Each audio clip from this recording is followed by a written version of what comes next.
What's up guys? So today I have a pretty interesting video for you. I recently did an experiment where I compared 5 different key lighting setups for an interview shoot. I was really curious to see what a bigger setup, which typically more expensive, how that would look in comparison to a really cheap budget-friendly setup. So the 5 different techniques we're going to be looking at are first a Booklight.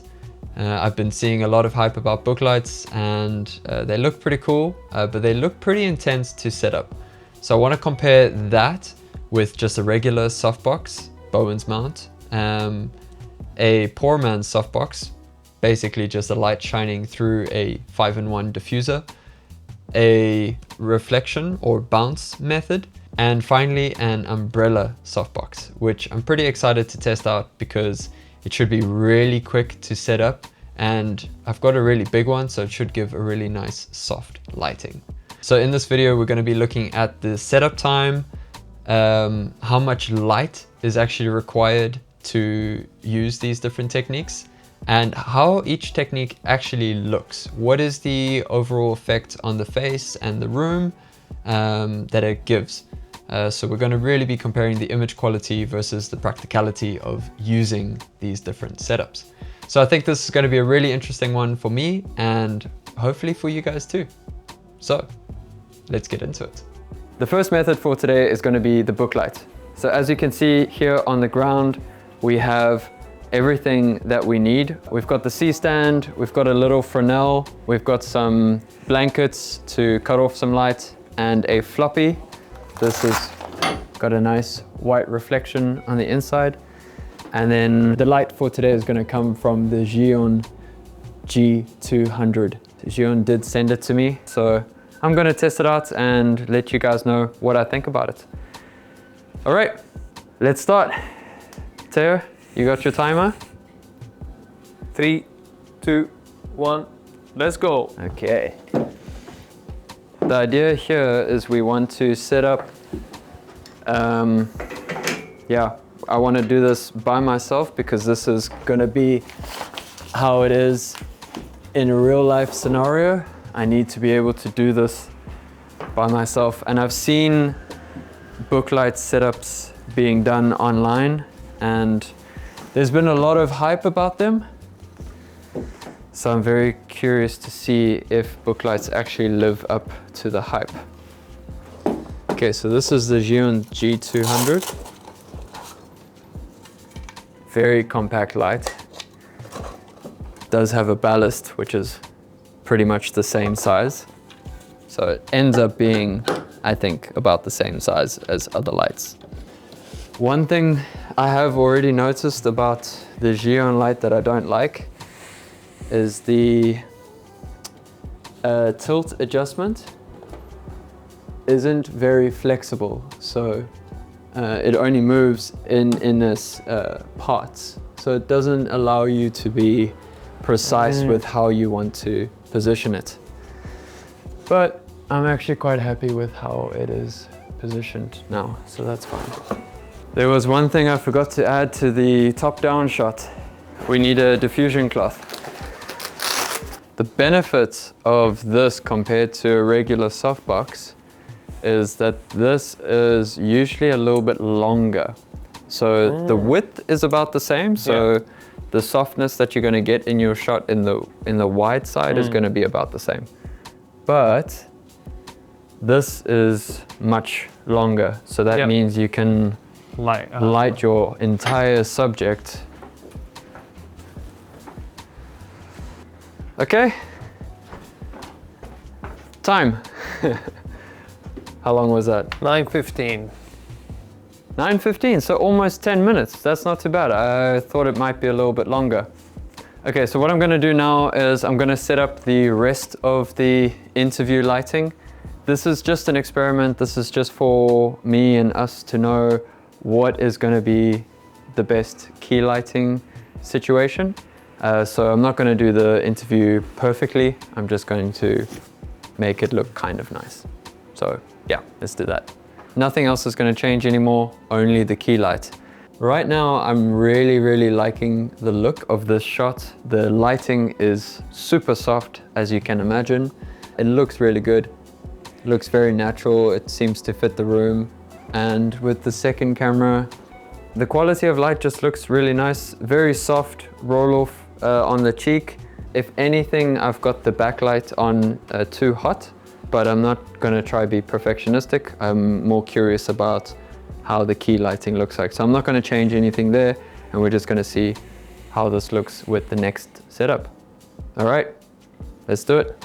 Now I'm gonna set up just a standard Lightdome, Aputure Lightdome 150, because that's something that we're all familiar with. So I'm just gonna do that, and then that's gonna be our next point of comparison. Let's get to it. Zhiyun put a warning on this, and for good reason. This is bloody hot. It's already been sitting not powered on for a couple minutes, and it's still really hot to touch. So yeah, if you do get this light, please be careful of how hot it is. This thing will melt plastic, and yeah, if you pack it away hot, it's also gonna damage your packing. The next setup, like I said, is the Softbox. We've got the 150 Softbox, we've got the Zhiyun sandbag, because that's always important, and a C-stand. As simple as that. Let's get to it. Okay, timer. Going. All right. Wouldn't it just collapse with the diffuser on? Yeah, so that's what I would do. Normally, I would actually just have the diffuser on, but for this test, I kind of wanted to just set it up from 0 to nothing. But in a real world scenario, all my diffusers, I keep on. Yeah, that makes sense. Yeah. It's so big.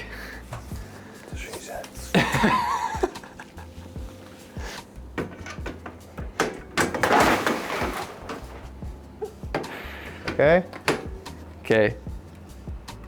This does look really weird because we've got this massive softbox on this tiny little light, but surprisingly, it does feel quite strong, so I'm actually not worried about it. Okay, time? 550. 550, so 6 minutes to set up just the softbox.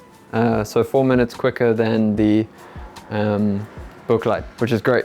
What I'm noticing immediately is that the light is on exactly the same power that it was on for the Booklight, and it is completely blowing out the shot. All of this is just completely overexposed. We should ideally be sitting somewhere around there. So the amount of power that I needed to reduce from the light to match it, if you have a look here, this is how I had it exposed before, with just a little bit of pink showing on his cheek. And you can see we're on 8.8%, whereas before it was on 100%. So that is a lot less power necessary to make this key light work effectively. You could have this same effect and this same look from a 60-watt light, for example. Yeah. Whereas with a Booklight, we were only just able to get it with a 200-watt light, and that's without any daylight or without any other bright lights. If you have to compete with daylight, you're going to need a 600-watt light to make a Booklight work effectively. Maybe even a 1.2. I don't know. I've got to test that out sometime, and then I'll let you know. Yeah, I don't notice any difference, to be honest. Not right now.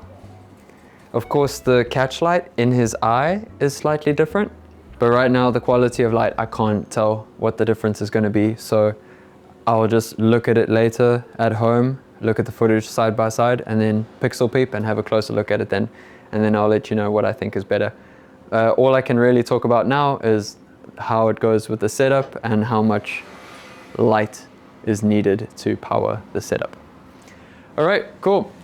Okay, so the third method today is what I'm calling the poor man's softbox, even though it's not actually a softbox because it's just a light with the reflector dish that it comes with shining into a big 5-in-1 diffuser on a light stand. So all you need for it are 2 light stands, the light, and 1 gobo to hold your 5-in-1 reflector. Okay. Let's set it up and see how long it takes. Timer? Ready? 3, 2, 1. Okay.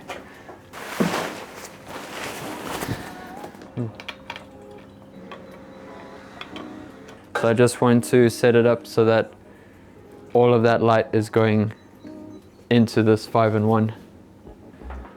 Great. Time? 4:20. Okay. So, Couple minutes less. 1.5 minutes quicker than the softbox. Okay. But immediately I'm noticing again, this is on the exact same power as it was before with the softbox, but it seems to be brighter. Let's see how much power I need to give this to expose the same as the softbox. 3%, which is really interesting. I didn't expect that because a lot of the light can bounce off of the back of the diffuser, bounce back into the rest of the room, and not necessarily go through the diffuser. But the diffuser for the diffuser for the Booklight and for the softbox was a full stop of diffusion. So I think this is coming from the fabric of this diffuser. I think this is maybe like a quarter stop diffusion. So it's letting a lot more light go through, and I think that's why we're seeing a difference. Okay, so this is the fourth setup. We're now doing a reflection style for key lighting. In my previous video where we set up an interview light, we actually used this technique instead of the softbox because the room is a bit tight, so it's really good for using in tight spaces. In this situation, we've changed the setup a little bit. So it's going to be a little bit more tricky to do this setup, but I still want to test it out anyway. You just might see the light in the A camera, but that's fine. All right, timer. Yeah, ready. 1, let's go. All right. Okay, so with this setup, we're using a Fresnel instead of the reflector dish.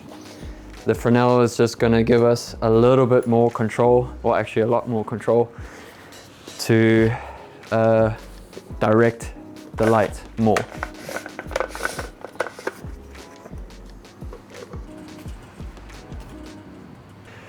Time? 4:30. 4:30. The other one was like 4:20 or something like that. Okay. So this it takes about as long as the poor man's softbox to set up. So let's have a look at the exposure. Okay, so about 25%. So you do need a lot more light for this setup. It's not a huge amount. This is a 200 watt light. We're using a quarter of the power output. So yeah, I think that is a pretty doable sacrifice. So now what I want to do is I want to just toggle the light on and off and try to see how much light is actually coming from the light itself and is hitting the side of Teo's face and not actually coming from the bounce itself. So as you can see, as I toggle this on and off, it really lights up the entire room. It's not a very focused light that is just on our subject. So if you use this lighting setup, yeah, just be aware that you have much less control of where that light is spilling to. It's going to go into the rest of the room. Okay, so that was the fourth method. From what I could tell, it looked really good. The setup was really easy. Just it's maybe a little bit more flat because there's more light spilling everywhere. So yeah, that's one drawback of this method. Now we're going to try one last method and a method that I'm kind of excited about, and that is an umbrella. You only need one light stand. The umbrella is super minimalistic, so I'm very curious to see how that goes. All right, let's do it. Ready? Timer, yeah. 3, 2, 1, let's go. Okay, so one tip with setting up a umbrella is to put the softbox over the umbrella first, and then squeeze it down and open it. There we go. Fuck. crazy. Okay, I'm a little worried about this getting too hot Heating. because of how hot this thing gets. Yeah. But we'll see.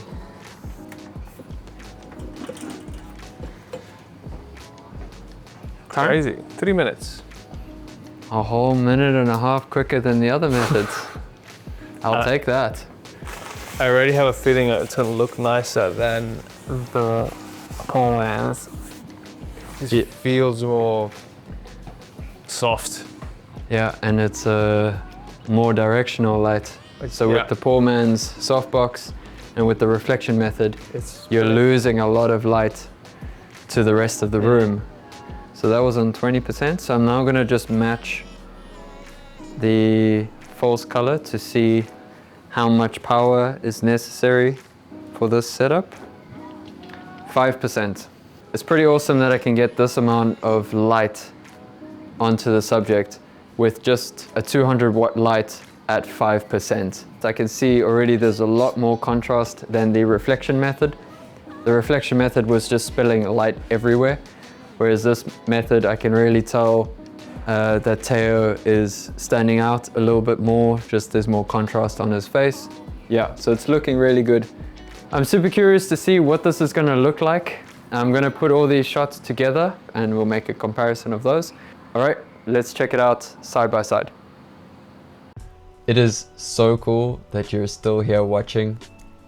I appreciate you. All right, so it was a bit difficult to see in the moment what was happening with the shots on set. So I've got them on my computer now and we're gonna have a look at them side by side. I'm gonna share my thoughts, let you know what I think. I'd love to also hear from you guys what you think. Which of the setups do you think was the most practical and which of the shots do you think looks the best? Also, if you got some value from this video, please consider hitting that like button and subscribing for more kind of content like this. You know the drill. All right, enough of that. Let's have a look at this. Okay, so first off we have the Booklight shot. I'm really liking the look of this shot. It just looks really good. Super soft everywhere. Yeah, I think let's have a look at the next shot to really get a good comparison. This is now the Softbox. Immediately I'm not liking this shot as much as the Booklight shot. The Booklight shot just looks a bit more contrasty. This looks a lot flatter. The background is definitely more lit, so the light seems to be less directional, less focused on the subject. So that's interesting. For this third shot, I'm really liking the light quality on his face. I'm quite pleased with it. I think the overall exposure looks good. Again, I also prefer this over the softbox shot. Maybe I set up the softbox shot wrong, but to me these setup 1 and 3 just look way better. Okay, this fourth shot is surprising me the most. This is the one where we're shooting the light across the subject and bouncing off of the 5-in-1 bounce. You can clearly see that there's a bit of spill coming directly from the light onto Teo's dark side of his face, as acting almost as a fill. And I really like it. It just looks very clean and professional and not as dramatic as the other shots. So yeah, quite happy with this actually. And the last one, this is the umbrella shot. So this one was so easy to set up and I really like the look of it. Unfortunately, I think I bumped the white balance slider, so I had to try correct the white balance. I didn't do anything to the exposure, but the white balance I did play around a little bit with just to fix it a bit with the color grading. And if I compare it directly to the softbox shot, I really just prefer the overall image quality and lovely softness that I'm getting from the umbrella. And especially considering how easy it was and quick it was to set up, I think this is hands down my favorite of the setups so far. All right, let's have a look at all of them side by side. The Booklight, I really like it. Number 4 I really like, and number 5 I really like. Funny enough, the softbox I actually like the least. All right, let's have a look at the close-up shots on Teo's face. The Booklight is just a gorgeous shot. I love that. It is unfortunate about the house lights that have that very warm glow. I would not choose to do that, but I'm testing the key lighting here, so I'm not gonna complain about that too much. I don't know why I'm not liking the Lightdome shot.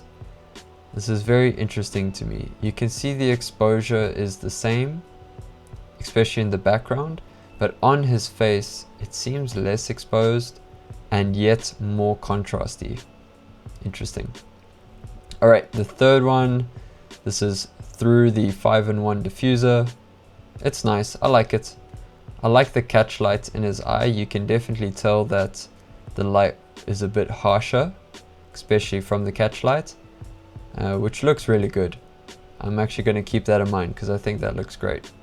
And then the 5-in-1 bounce, so we've got a nice catch light in his eye and the shot is looking much flatter. I think this is my favorite shot from all of them. There's just a nice amount of contrast to keep it interesting. No highlights peaking, no shadows too dark. The unfortunate thing is that it's an accident because the light is spilling directly from the light and not coming off of the bounce, which is a bit more controlled. The key lighting with the umbrella looks great. I'm very happy with that. It's super soft, but there is just something about that harsh catch light that just looks really nice in shot 3 and 4. And all of them next to each other. Yeah, number 4 is definitely my favorite. And considering how much time it takes to set up, the umbrella is definitely my favorite, hands down, in terms of setup time and practicality. But in terms of the final look, we did get a bit lucky with number 4 with the reflector. I'm quite happy with that. So those are my thoughts. Like I said, I really like the look of the bounce shot, but in terms of overall practicality and quality, the umbrella is just an awesome setup to use. It's so quick and easy, and I think to get the look with the reflector bouncing shot from number 4, we just have to put a little bit of fill, so I can use that same bounce and just put that on the other side of the subject just to fill in the dark side of his face a little bit more. Alright guys, so I hope you found this little experiment as interesting as I did, and hope to see you in the next one. Cheers.